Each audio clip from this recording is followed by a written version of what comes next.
ni kwa sababu ya mambo yale yaliyotokea, nikawa na shughuli mingi. Basi nikasema siku ya Jumapili nitarudi rasmi na ili watu waweze kuja huduma. Na kwa yote nimeokoka, Yesu ni Bwana. Mimi naongea nawe, naitwa Apostle Lawrence. Niko nchi inaitwa Kenya. Wale ambao wako mbali, nchi inaitwa Kenya na niko mji mkuu wa Nairobi. Ukiingia kwa Google Map, kwa sababu nimeona kuna watu wanatoka mpaka nchi za nje wakitumia hiyo Google Map, wanakuja na wananipata. Uende pale kwa Facebook ama Google Map uandike Jesus is in Wonder International Church, basi itakuleta mpaka kanisani. Na ninajua kwamba matatizo yako ukifika hapa, Bwana amepeana uwezo, kwa sababu nimeitwa na kipawa cha unabii. Wakolindo linasema ya kwamba namtamani kipawa kikubwa. Yesu ndiye aliongea, kwa maana Yesu ni nabii.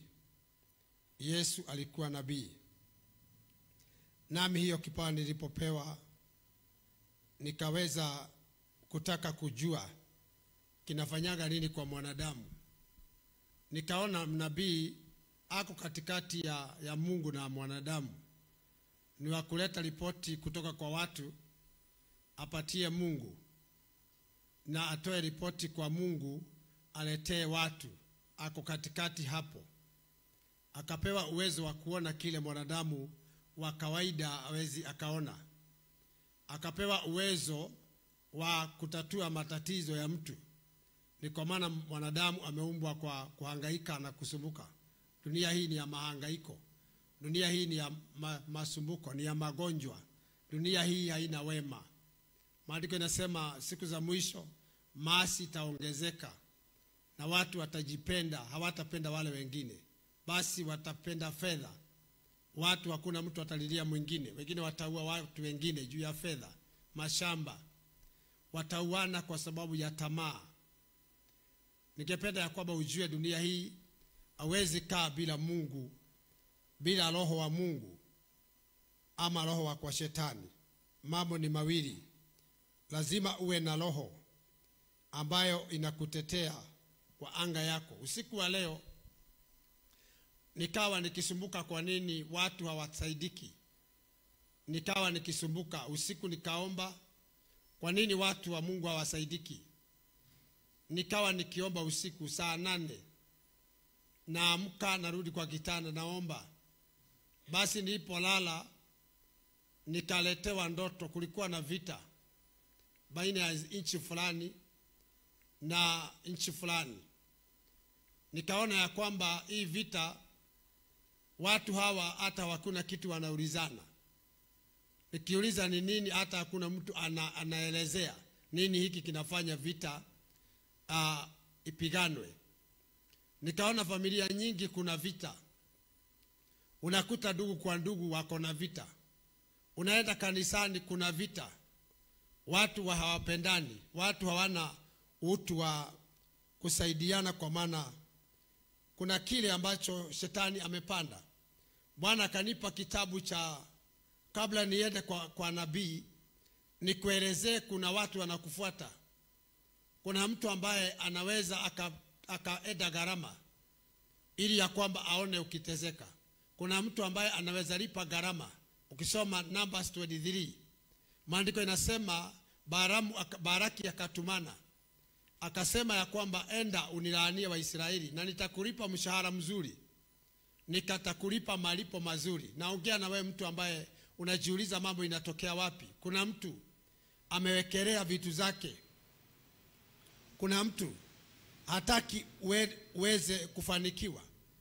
Baramu anaambiwa nitakulipa, wazee wa Moabu wanatumwa, nitakulipa mshahara mzuri ulaani wa Israeli.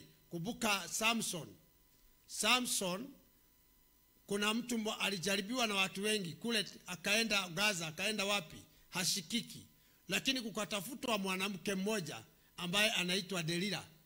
Delila alipoitwa na wazee wa nyumba 10, wazee wa nyumba 10 sio wa saa hii, ni wa zamani, wakaitana wazee wa Israeli. huyu mtu wa Filisti, huyu mtu tutawezaje kumkamata? Basi Delila akaulizwa, unataka nini? Kwa maana alikuwa mlembo. Maandiko inasema akaambiwa, kile unataka tutakupa, lakini umake sure umejua Samsoni nguvu hizi zake zinatoka wapi. Basi akaandama Samsoni, akamuandama na kila njia. Siku moja akamwambia Samsoni, hunipendi, nataka unitobolee siri, nguvu hizi ziko wapi? Kumbe Delila ameshalipwa.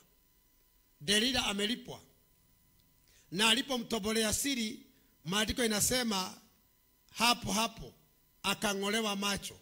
Ukisoma Mika 3:1, na ningetaka hata hapo nyumbani, Mika 3 mstari wa kwanza inasema, nikasema hivi, kisha nikasema, sikizeni enyi viongozi wa Yakobo, enyi watawala wa nyumba ya Israeli, je, hampaswi kujua hukumu ya Mungu?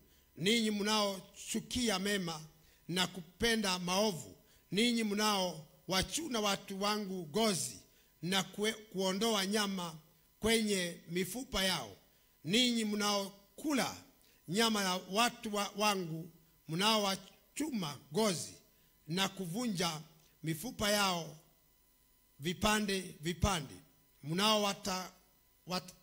mnaowakatakata kama nyama ya kuwekwa kwenye sufuria, na kama nyama ya kuwekwa kwenye chungu. Maandiko inasema alitumwa Mika. Israeli walikuwa wamesumbuka, watu walikuwa wametaabika. Maandiko inasema watu hawa viongozi hawakutaka mema, hawakutaka ushauri wa Mungu, hawakujua kuna hukumu. Walikuwa wanafuata watu wa Mungu, wanawachuma nyama zao, wanawatoa nyama ngozi, wanawachuma nyama zao, wanaweka kwenye sufuria, wanaweka kwenye chungu, wanaweka kwenye chungu. Mtu anachinjwa, mtu anachunwa ngozi. Sijui kama unanipata vizuri wewe mtazamaji wangu. Neno hili Bwana alinipa usiku nikisumbuka. Kwa nini na watu hawa nawaombea? Kwa nini watu hawa mimi nawatakia mema, lakini mema haiji kwao? Bwana akaniambia, soma Mika. Niliamka ni kama ndoto. Nikaamka mimi sio rahisi nichukue Biblia ya simu. Mimi huwa na Biblia mpaka hapo chini ya kitanda. Kwangu kuna Biblia hapo, iko hapo chini. Nikiamka na guzaga tu nachukua. Lakini kwa haraka nikaenda kwa simu. Nikaona vile ambavyo nilikuwa nawaza, vile nilikuwa naomba, Mungu akanijibu akaniambia, watu hao wasipoondoka kwa watu wa Mungu hawatafanikiwa. Na ndiposa Mika akatumwa akaambiwa, waambie hao viongozi wanaoua watu wangu, sasa nimeona kuna masaa ya Mungu kukutetea. Unaweza kuwa kuna jambo inakusumbua. Kuna mambo unaona ya kwamba hii mambo sio ya hospitali. Unaweza kuwa ya kwamba ni madawa unakunywa, lakini hii ugonjwa sio ya madawa, ni mtu ako behind the scene. Ni mtu ako nyuma yako amejificha.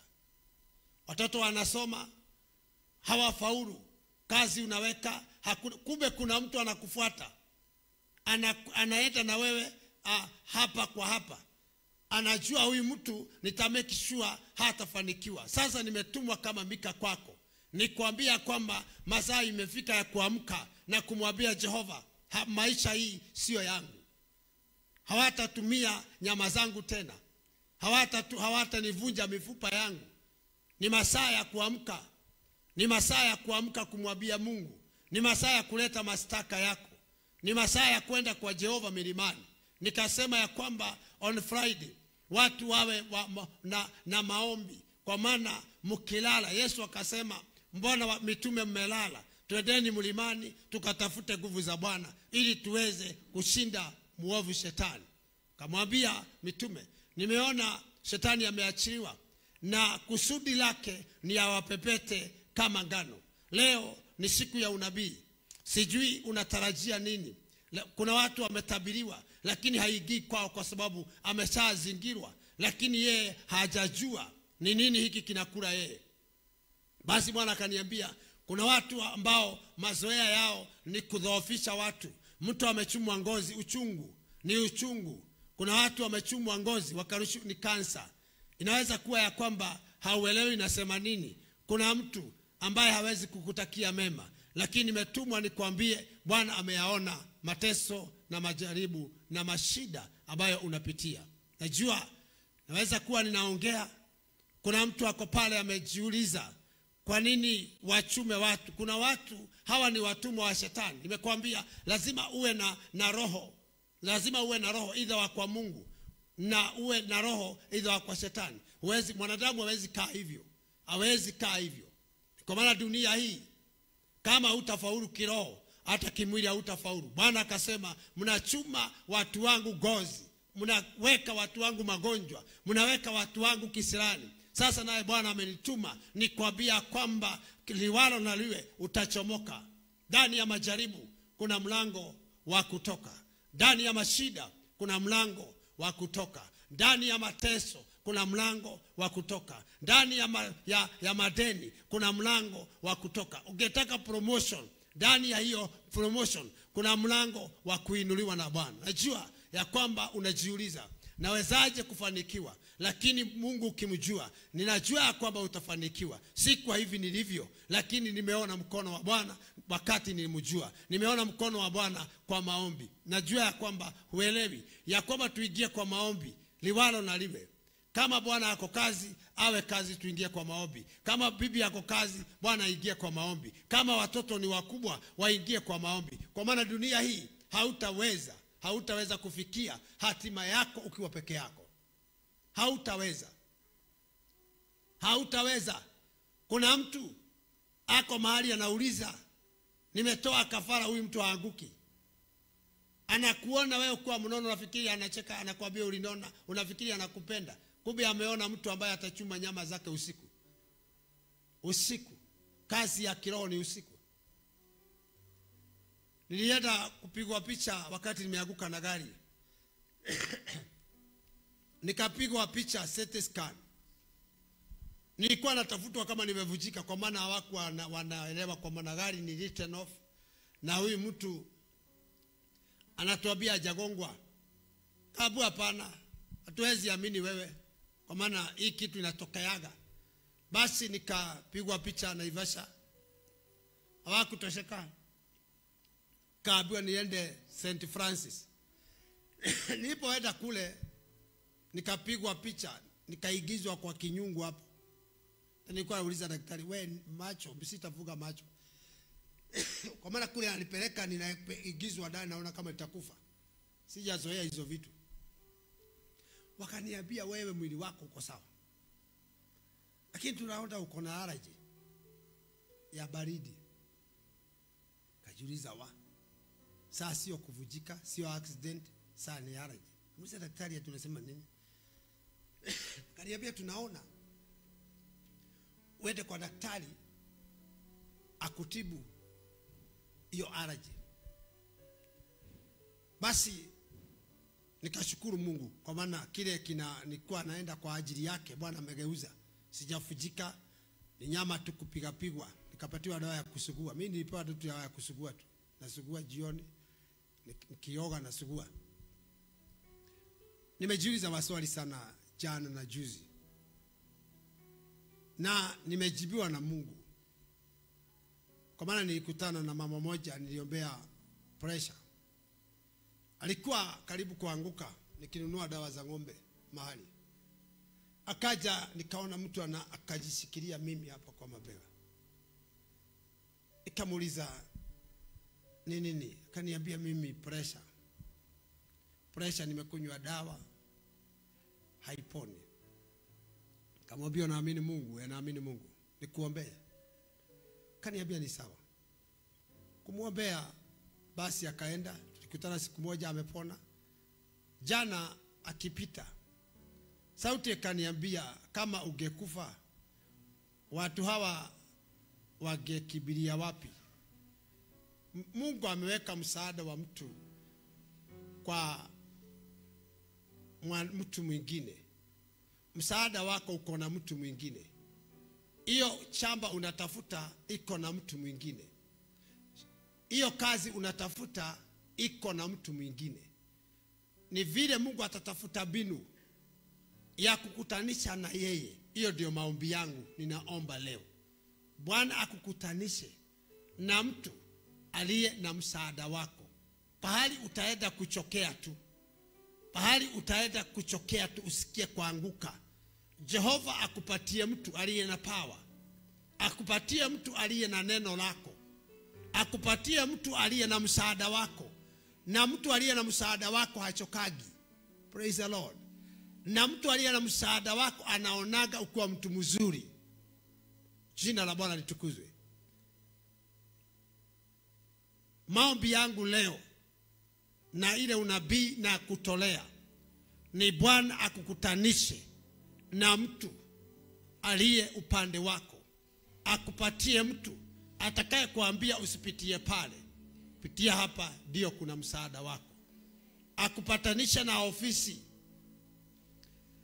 Ukiingia tu, wale wanaongoza pale waone ni mtu ambaye anafaa. Waone ni mtu ambaye anastahili kupewa mamlaka ama cheo. Kwa hivyo nataka nikwambie, nabii ni wa kunena. Akinena mbingu inatenda. Akasema kesho masaa kama haya, kitabu cha Wafalme wa Pili 7 kuanzia 1, akasema kesho masaa kama haya unga utauzwa shekeli katika lango la Samaria. Na saa hiyo ni jaa imejaa. Saa hiyo ni jaa imetanda. Hakuna, watu wanakula watoto. Watu wanakulana, watu wanakula misoga. Watu wanakula vitu ambazo hazikuliki.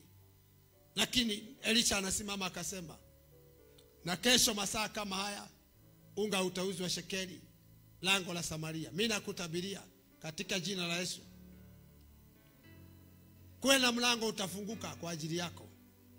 Kwena mlango utafunguka kwa ajili yako. Kwena mtu atainuliwa kwa season yako. Kwena mtu ukienda na barabara tu, kwena mtu ataona umechoka, asimamisha gari ya kubebe. Kwena mtu atakaye kuwa amebakisha chakula. Masaa yako utakayofikiwa na jaa. Kwena mtu, dada moja akanipigia simu akiwa Norway. Alikuwa sasa barua imetoka, hana barua ya kukaa Norway. Akanililia, mtumishi wa Bwana, mimi sitaki kuja Kenya na sasa masaa na majira imewadia. Alikuwa amekalia mahali kwa miti imekatwa. Nikamwambia, unaona hapo umekalia, ondoka leo, lakini kesho kwa hiyo barabara utakutana na mtu ambaye atakuwa na msaada wako. Kaniambia ni kweli, na kuamini nabii. Nitabiria mtoto nikaona.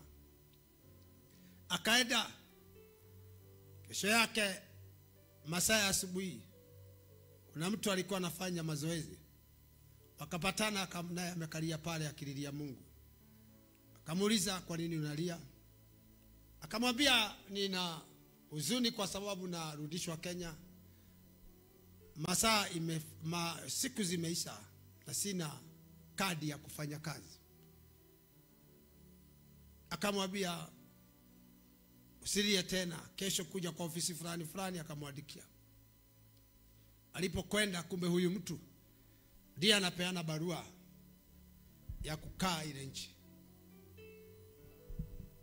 Akamwambia, sasa sio kukaa, nami nilikuwa nimemtabiria ataolewa kule na atajenga. Wacha nikwambie, alienda akapatana, bwana yake ni Mkamerun, kaolewa, kanunua nyumba kule. Sasa wako na nyumba Norway na wako na nyumba wanajenga kule Kamerun. Kuna Mungu around tu. Mtu aliniuliza juzi, "Mbona ushiriki na gari?" Bwana hakuniambia hivyo nikiomba.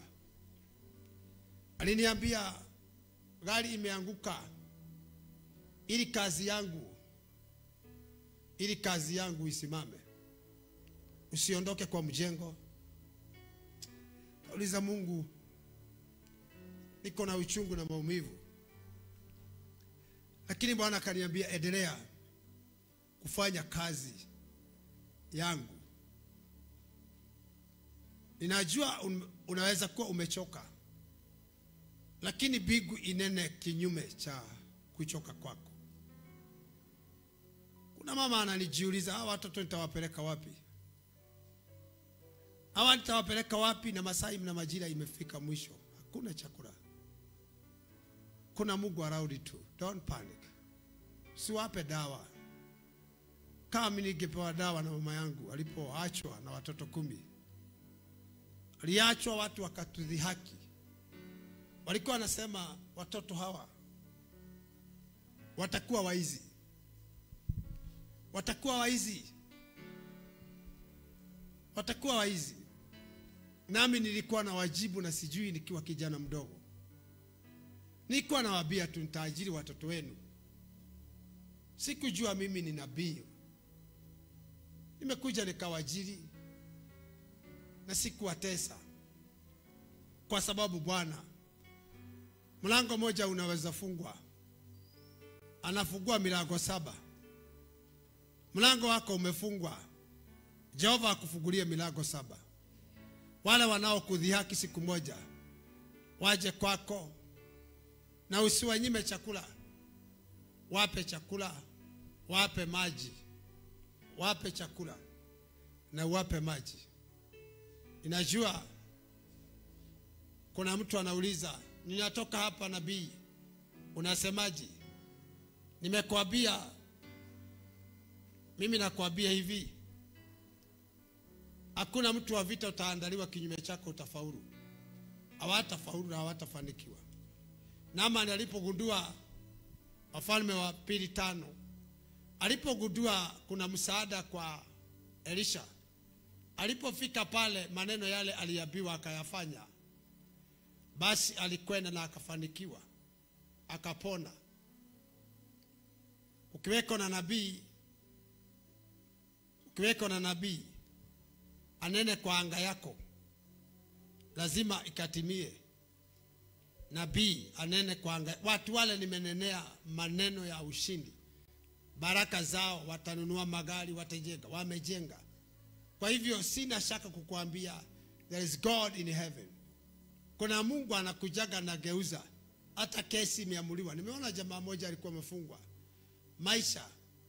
Kijana yule akaja hapa, nikamuombea, nikamwambia, baba yako siku moja atakuja nyumbani na utapigiwa simu. Akaniambia, hapana, hii kesi tumeuza baka shamba baka nini. Akaenda akanunua hizi stand za microphone. Ni bwana ya Karo ule Asha. Akaniletea, akaniambia, apostle, hii chuma si haileti picha mzuri. Ile ziwekwe kwa store, nilete zile nzuri. Akanunua, akaleta kwa ofisi. Nikamwambia maneno yale. Baba yako atatoka na utapigiwa simu. Juzi amenipigia akiwa Mombasa. Akaniambia naabua baba yake ako nyumbani. Kumeendaje? Ameachiliwa. Kuna mtu leo anaenda kuachiliwa. Waliokalia kiti yako ataamka. Aidha wametumia uganga wala uchawi. Tutaomba Mungu leo afungue mlango wako. Naongea maneno leo, niko ofisi ya unabii. Kesho nakuwa ofisi 2. Nakuwa ofisi ya kukemea mapepo, deliverance. Na ninakuwa na ofisi ya nabii. Kwa maana unaonanga hata mtu akiwa chini kuambia huyu ni mgonjwa sehemu fulani, akiamka anasema kweli mimi ni mgonjwa. Hivyo umeona ni kweli. Nakuwa na ofisi hizo 2. Siku ya kesho, leo na kunenea. Unajua kuna mambo unayotaka kufikia, lakini kuna roho inakuja inakupinga. Na kutuma leo na anointing ya kinabii. Mlango uliofungwa Bwana akafungue katika jina la Yesu.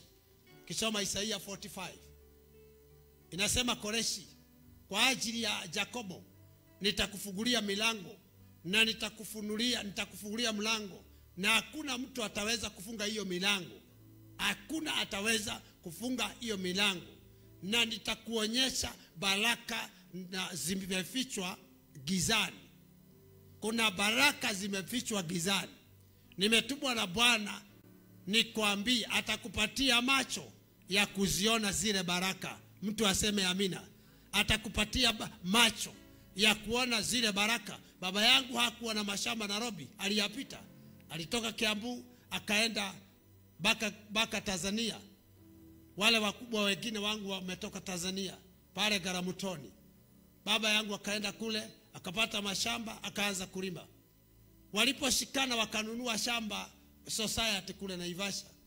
Tena akatoka huko akavuka mipaka yote akaenda Naivasha. Hakuwa na Nairobi. Nikamwambia mama yangu nitaenda Nairobi. Hiyo mashamba baba aliacha nitaichukua. Kwanza nikamwambia Bwana nilipookoka, title deed ya kwanza kuweka kwa mfuko wangu itakuwa ni yako. Na ndio hiyo najenga pale. Sasa hivi mjengo unaendelea pale chini. Najenga studio ya TV. Nafungua TV inaitwa Best TV in Africa. Iko kwa hewa hapo utaona. Na naomba Mungu mwaka huu usiishe kabla sija process hiyo haijaenda through. Ni kwa maana nataka nifikie wengi. Kwetu hakuna mtu alifika kiwango hiki, lakini ilikuwa naambia mama nikienda Nairobi takuja na utajiri. Nabii ni kinywa cha Mungu. Nami nakwambia hautarudi kwenu vile ulivyotoka. Hautarudi kwenu vile ulivyotoka. Hautarudi Kenya vile ulivyotoka. Hautarudi Kenya vile ulivyotoka Kenya. Hata kama uko nchi gani. Nchi sio baya, mtu ndiye amebeba roho ya kushindwa. Nataka nikwambie kwa jina la Yesu, Bwana akupatie roho ya kushinda. Akupatie roho ya kushinda. Sema amen. Hiyo Saudi Arabia mnaona ya kwamba ni mbaya. Kuna watu wamenunua mashamba na hiyo kwa maana wameenda na roho ya ushindi. Nami nasema roho iliyokuwa ndani ya Yakobo, roho iliyokuwa ndani ya Apostle Lawrence, akinena atakuja Nairobi na anyakue, hata wewe utanyakua katika jina la Yesu. Inua mkono wako mwambie Bwana Yesu, naomba unipe roho ya kunyakua mashamba na vitu zangu na vitu za baba yangu zile zilizopotea. Pokea katika jina la Yesu. Ninajua ungetaka kufika mahali unataka, lakini kuna watu na jama imepangwa. Nabii akiweko anene maneno uyashike. Na nilikwambia na nimekuta hiyo ikiongea hizo vitu, wekeni vizuri sana. Wezi uwa nyoka na mkono. Wezi uwa nyoka na mkono. Wezi uwa nyoka na mkono. Ebu enda unilete hiyo kabagi kwa hapo. Kakonaka. Wezi uwa nyoka na mkono. Lazima utafute miti. Wezi pata muujiza mkono mtupu. Ni kutendwa. Kuna kitu unatakiwa. Ukisoma sijui kama unajua ningetaka kuwa na hiyo Bible study ya tuwe tunafanya kitu ambacho ni practical. Ni nasi sijui nane, ngoja nione. Kuna shida. Asante. Kwa sababu watu wengi wanaenda mkono mtupu.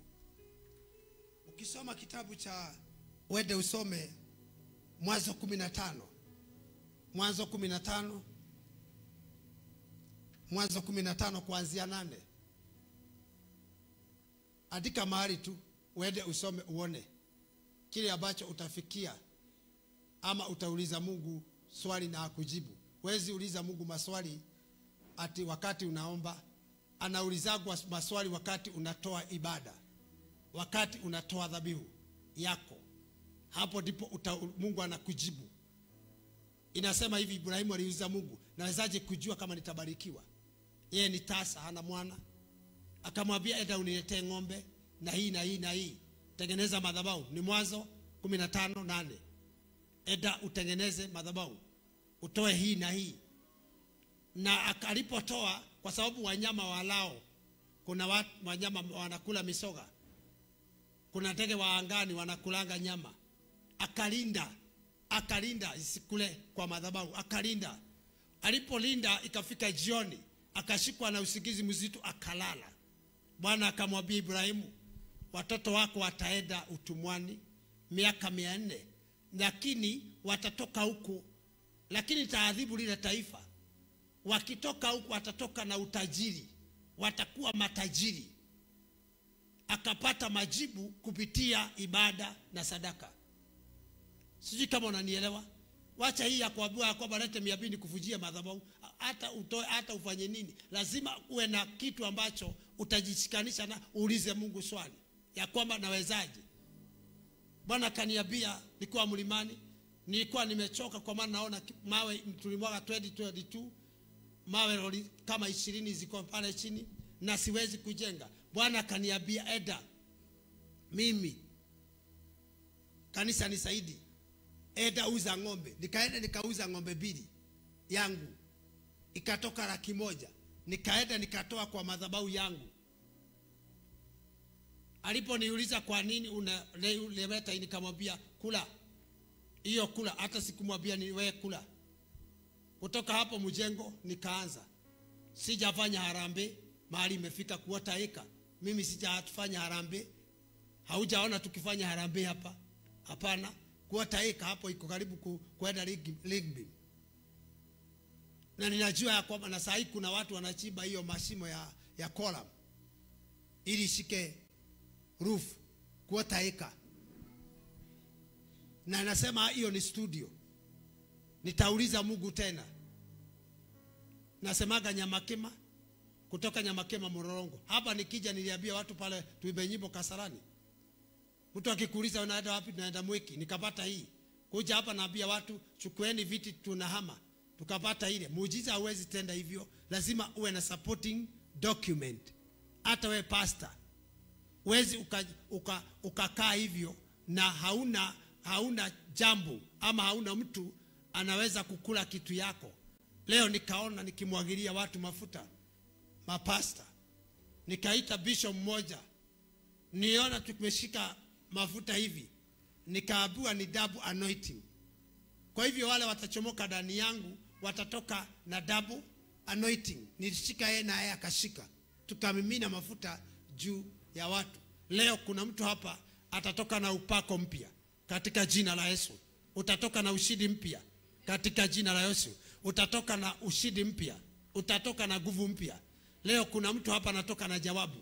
Utaota ndoto, kile utafanya. Sema amen. Kwa hivyo usiende vita mikono mitupu. Usiende kwa nabii. Mimi sikuitishagi chochote, lakini unaweza kaa hata na tabiri tu. Mimi natabiri, na ni kweli natabiri. Unaona mtu anakuja anakupita shwa, anaenda anatoa sadaka. Kwa maana wale ambao wanasikia ama wanajenga kanisa sio wale wako ndani, inajengwa na watu wako nje, inajengwa na watu wa dunia. Na hapo ndipo tunashindwa wa Kristo. Hapo ndipo tunashindwa. Tunaomba walevi wakuje, wanatoa siku ya harambee. Sema amen. Wao wanatoa, unasema ni walevi. Walevi gani? Unakuta wanajenga magorofa. Lakini wewe Mkristo 111, kwa maana inajengwa na wale wako nje. Sasa inapaswa wewe mwenyewe ukienda kwa kuhani wako, beba sadaka, beba dhabihu yako, uulize Mungu mchana wa leo, nimeenda kutafuta kazi. Sasa wasemaje Jehova? Oiga ati ya gai. Unasemaje Mungu? Nimekuja kutoa sadaka. Ibrahimu akaambiwa chika leta chinja. Mungu alipoona huyu jamaa anampenda Mungu na dhabihu zake ni za kweli, alipoinua kichwa akaambiwa hebu angalia nyuma, akaona kondoo ikiwa imeshikwa na miti. Akaambiwa chukua hiyo, wachana mwanao. Leo nataka nikwambie, wacha kudanganywa. Ni roho yako, uingie kwa zizi lako la kondoo, uingie kwa banki yako. Nikaambiwa na Mungu simamia mikutano 5 crusade. Nilikuwa naweka namwambia chika hii ni ya mafuta, naenda Lemuru ni ya mafuta, naenda Thika ni ya mafuta, naenda Nyeri ni ya mafuta, naenda Maua ni ya mafuta. Kurudi kuja Nairobi mambo yakawa mazuri kwangu. Bwana kanibadilishia anga. Praise the Lord. I'm the founder wa Jesus Signs and Wonder. Mtu ambaye hakusoma, madhabahu yako huwa inanena kwa anga yako. Vita ni baina ya madhabahu na madhabahu. Kasema nijengee madhabahu 7, akamwambia Baraki tengeneza madhabahu 7. Aili akanyange tu aweze kuona Waisraeli. Huwezi pigana vita bila madhabahu yako. Madhabahu yako ni matoleo yako, sadaka zako na kuhani wako. Mtu aseme amen. Sema kuanzia leo sitakubali kwenda peke yangu. Sema kuanzia leo sitakubali kwenda peke yangu. Nabii nitangulie. Sema amen. Uwe na mtu atakaye kuwa mbele yako. Joshua 3:15. Mimi nataka kuombea tu niondoke kwa maana Joshua 3:15, ngoja tuone. Alisema chukueni sanduku la agano mkanyage maji. Watu wengi hawajajua kupigana vita. Wengine wanaenda kukemea shetani na mikono mitupu. Mambo zingine ni ukanyage mahali.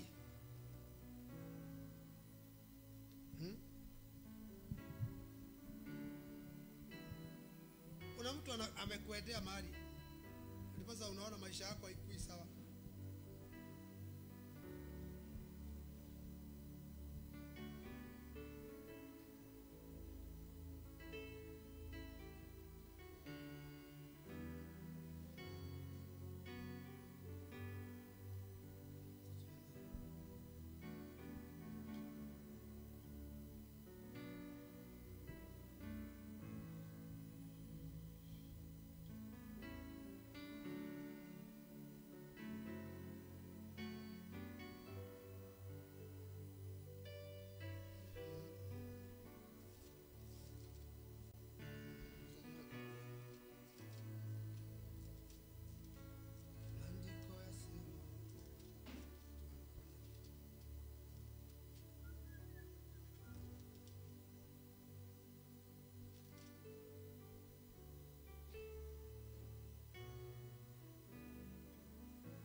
Ni Joshua 3:15. Ulikuwa wakati wa mavuno.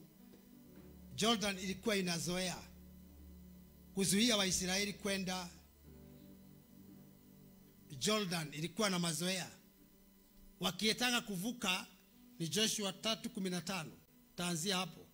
Wakitaka tu kwenda kufikia baraka zao, kwenda kuvuna, ni wakati wa mavuno. Lakini inafurika. Jordan inafurika, inawazuia.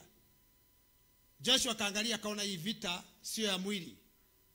Makuhani, chukueni sanduku la agano, endeni mkanyage maji. Walipokanyaga maji, maandiko inasema maji ikatindika kushoto na kulia, ikawapa njia.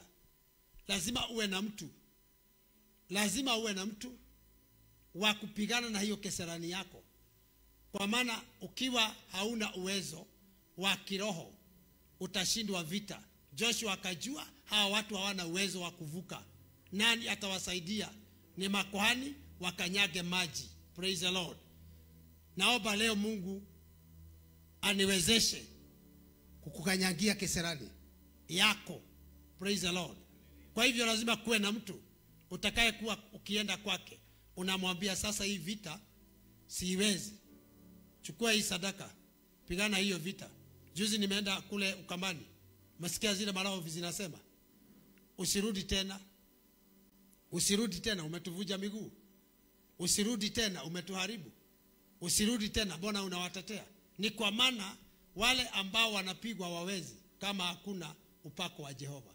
Ukisoma Isaia 61 inasema hivi, anointing inatoa watu jela, gerezani. Inaponya watu, inainua. Huyu ni Isaia, amepewa hiyo asaidie watu wa Mungu. Kwa hivyo usiende kupigana vita mikono mitupu. Sema amen. Basi ningetaka kesho, wewe ambaye unanitazama kesho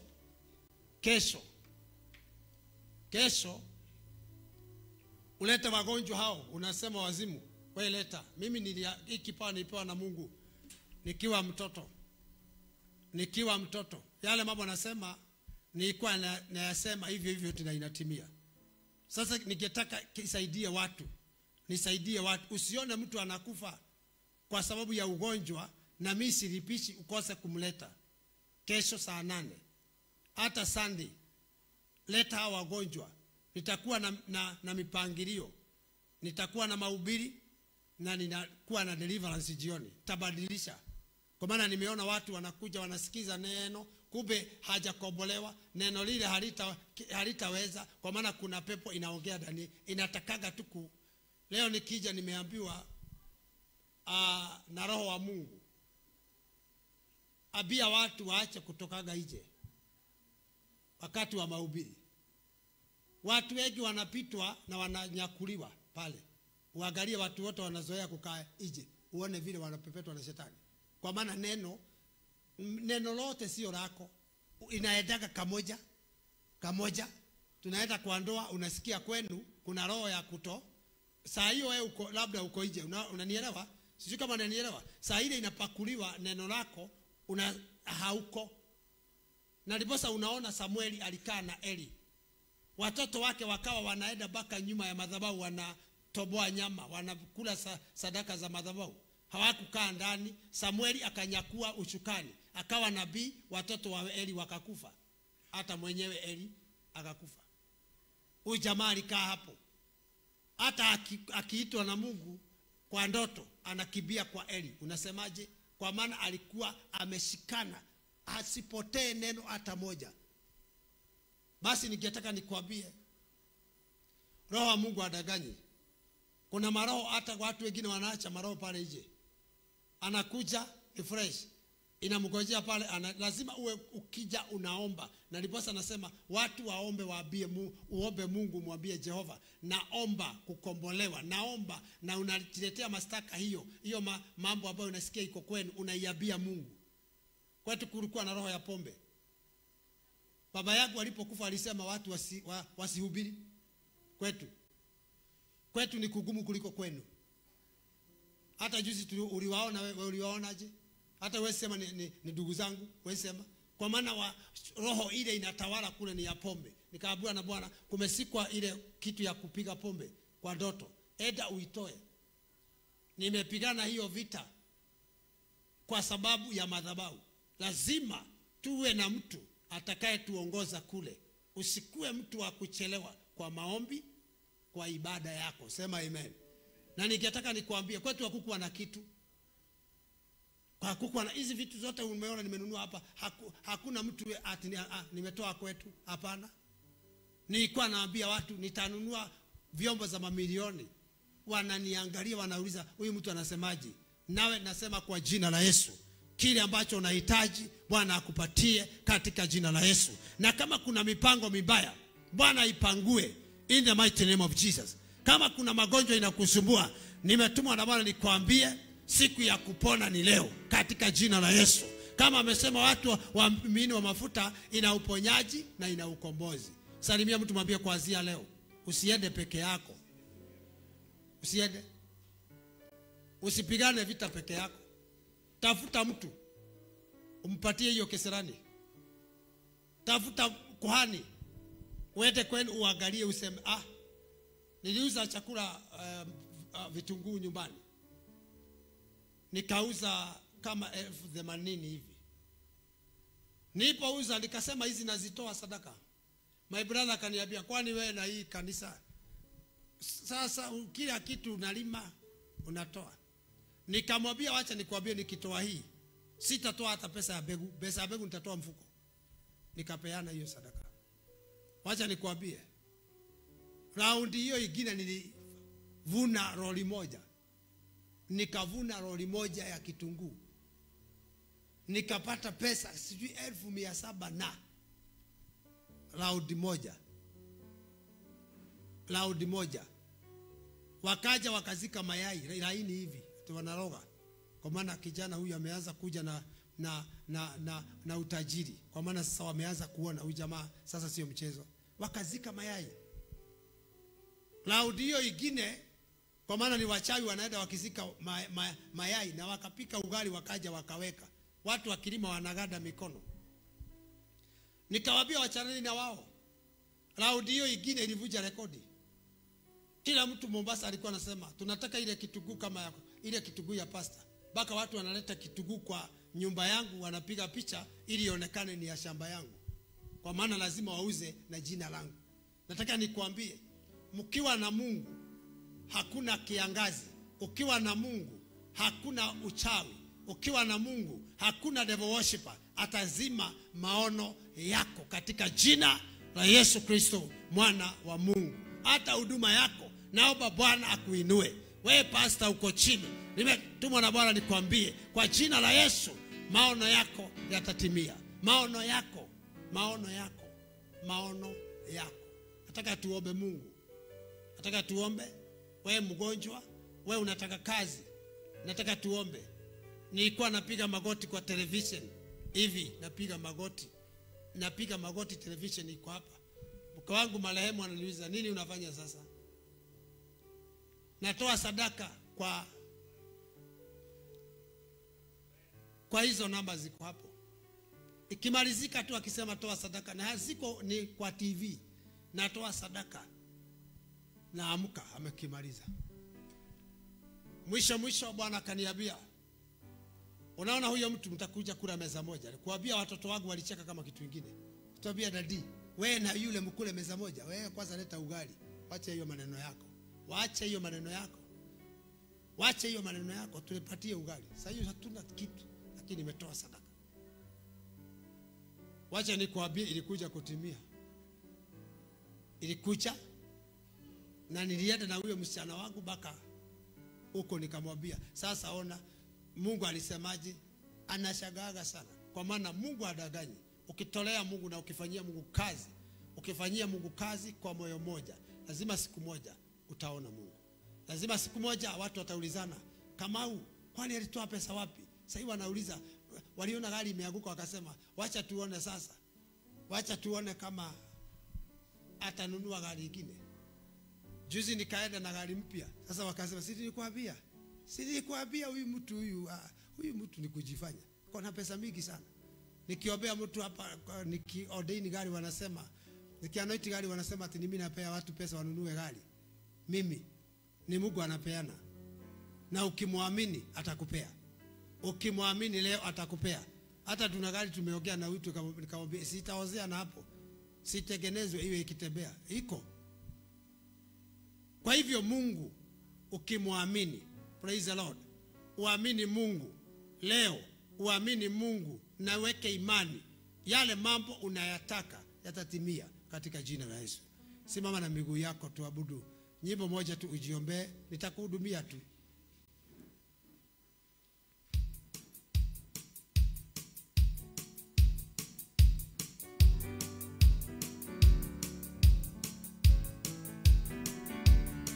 Hakuna Mungu mwingine aliye kama wewe. Hakuna Mungu mwingine aliye kama wewe. Unajua hakuna Mungu mwingine aliye kama wewe. Hakuna Mungu mwingine aliye kama wewe.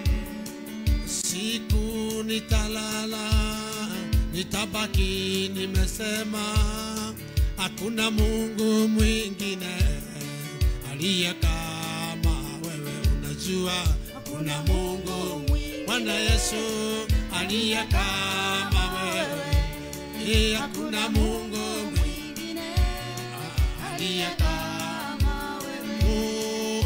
Sina baba na mama aliye kama wewe. Sina baba na mama aliye kama wewe. Unajua kuna Mungu Bwana aliye kama wewe. Bwana Yesu hakuna Mungu mwingine aliye kama wewe. Anaweza Baba, anaweza Bwana, unaweza nawe Bwana tukiomba anaweza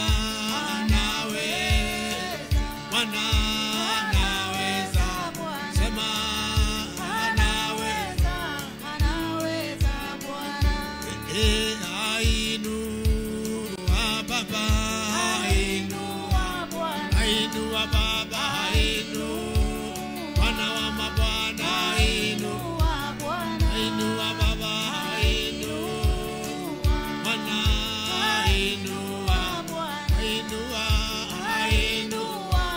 ainua Bwana wa mabwana, unastahili kuabudiwa, unastahili ewe Yesu, unastahili kuabudiwa, unastahili wewe, unaweza, unastahili kuabudiwa, unastahili Baba Bwana, unastahili kuabudiwa, unastahili Bwana wa milele, unastahili kuabudiwa, unastahili ewe Yesu, unastahili kuabudiwa, unastahili wewe, unaponya, mwabudu Bwana, unastahili ewe Yesu, unastahili kuabudiwa, unastahili, hakuna mwingine, unastahili kuabudiwa, unastahili. Mwambie Jehova kile unataka, hata hapo mbali na nyumbani, mwambie unastahili, wewe niwe Mungu, unastahili kuabudiwa, unastahili ewe Yesu, unastahili kuabudiwa, unastahili. Ambia Bwana hitaji lako sasa, mwambie Jehova hitaji lako. Wewe ambao unaniona, mwambie Jehova hitaji lako. Kama ni ugonjwa, mwambie Jehova naomba uniponye. Kama ni kazi, mwambie Jehova ninaomba kazi. Kama ni nyumba, mwambie Jehova naomba nyumba, naomba nyumba, naomba nyumba. Mwambie Jehova naomba nyumba, naomba nyumba kwa jina la Yesu. Mwambie Jehova niko hapa Bwana, ninakuomba unisaidie, naomba nyumba, naomba Jehova unisaidie, naomba ndoa, ninaomba Bwana kazi yangu, promotion Bwana, ninaomba kibali. Kila mtu ajiombe, omba viva kibali kule ninaenda. Nabii ameongea, Bwana ongea ukiwa biguni. Jehova ongea, naomba uongee, naomba unene kwa anga yangu, ukanene kwa anga ya ibada hii, ukanene Bwana kwa taifa la Kenya, ukanene wale wa kwa Amerika, ukanene. Nena Bwana, nena, nena Bwana, nena Jehova, nena tu maisha yangu itabadilika. Ulinena kwa Lazaro akaamka. Naomba watu wananitazama Baba, ninaomba kibali, ninaomba ushindi, naomba uponyaji, naomba ukombozi, naomba Jehova, naomba kule wale wako mbali, wale wako kule Amerika, wale wako kule Bwana, wale wako kule deportation, ninaomba ukawatoe. Wale wako gerezani, ukawatoe gereza ya magonjwa, ukawatoe kwa jina la Yesu. My Father, I declare kile ambacho kilinikamata ninavyoondoa, anza kukataa, anza kukataa ni misemo yao. Kile walisema, anza kuambia Bwana nimekataa kunyanyaswa, nimekataa, sitakuwa nyama, sitakuwa nyama ya maadui, sitakuwa nyama ya maadui, sitakuwa nyama ya maadui, sitakuwa nyama ya maadui. My Father, my God, kumbuka jina langu, kila mtu ataje jina lake mbele za Bwana. Mwambie Bwana naitwa jina fulani. Oh God, my Father, my Redeemer, nitateseka mpaka lini Bwana? Mpaka lini? Ukiwa huu ni mpaka lini? Utasa huu ni mpaka lini? Mwambie Jehova, my God, oh yes Lord, King of Kings, umeongea nami Bwana usiku wa leo. Jehova ninaomba Bwana, Jehova ninaomba, kuna watu wanagojea kuanguka kwangu, kuna watu wanagojea kuanguka kwa kanisa, kuna watu wanagojea Bwana, kuna watu wanagojea, kuna watu wanagojea. Oh Jehova, naomba Mungu matakwa yao, mipango yao isifanikiwe. Kuna mtu anagojea Bwana magonjwa haya yaniangamize. Mweleze Bwana, mweleze Bwana promotion yangu iko wapi? Oh God, lima katarorima. Jehova, huduma yangu Bwana, receive, receive, pokea kibali, pokea ushindi, pokea uponyaji, pokea nguvu mpya kwa jina la Yesu. Asante Bwana, asante Mwokozi kwa kuponya huyo mama. Huyo anaenda theater, mwokoe Bwana. Huyo hana macho, akapate macho kama Bartimayo. Huyo hana kazi, akapate kazi. Huyo hana mtoto, akapate Bwana. Huyo hana kazi Bwana. Huyo amekona sukari, kamponye Bwana kwa jina la Yesu. Inua mikono yako popote ulipo. Ni magonjwa, ni kazi, matatizo yote ya kila aina, inua mikono yako. Hata unatazama kwa television, wekelea mikono hapo nikuombee.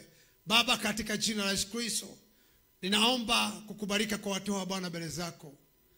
Baba, ninanyenyekea mbele zako Mfalme, nikiombea watu wa Mungu, nikijua kuna miujiza mingi umetenda Bwana. Hata leo watendee Jehova. Haya magonjwa isiwaue Bwana. Nina cancel kila magonjwa Bwana. Na cancel milango ya kwenda mochari. Na cancel milango ya kwenda theater. Na cancel milango yote Bwana ya kushindwa kwa Mfalme wa falme. Ninaachilia uponyaji kwa runinga hii na wale wako ndani kanisani Bwana. Tazama kuna watu wako na royal limitation. I break them now in the name of Jesus. Roho yote ya kushindwa Mfalme, roho yote ya kujikokota, ondoka sasa kwa jina la Yesu. Ondoka sasa kwa jina la Yesu. Ninavunja kila mipango ya Baramu na Baraki kuanzia leo. Navunja mipango ya Usia kuanzia leo ikufe. Roho yote inazuia baraka zako na ikaondoke kuanzia leo. Leo ukatoke hapa na ushindi, ukatoke hapa na barua ya kazi, ukatoke hapa na barua ya promotion in the mighty name of Jesus Christ. Chochote unahitaji kwa Bwana ukapokee kuanzia leo. Receive in Jesus name. Sema amen. Pigia Bwana makofi mazuri.